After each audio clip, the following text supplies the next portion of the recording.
أعوذ بالله من الشيطان الرجيم. سورة البقرة مدنية. بسم الله الرحمن الرحيم.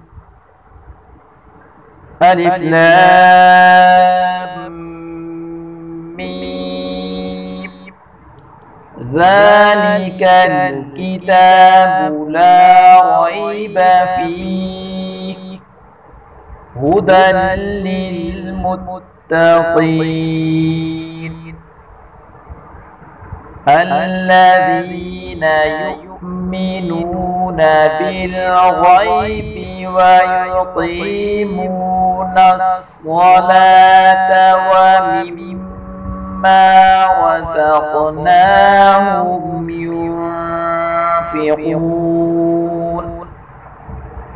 والذين يؤمنون بما أنزل إليك وما أنزل من قبلك وبالآخرة هم يوقنون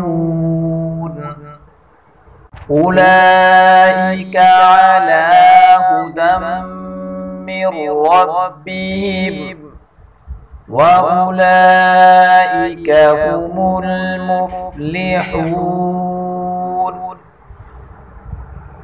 إن الذين كفروا سواء عليهم أأنذرتهم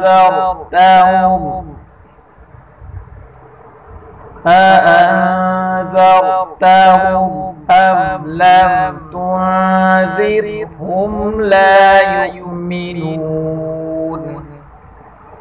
ختم الله على قلوبهم وعلى سمعهم وعلى أبصارهم غشاوة ولهم عذاب عظيم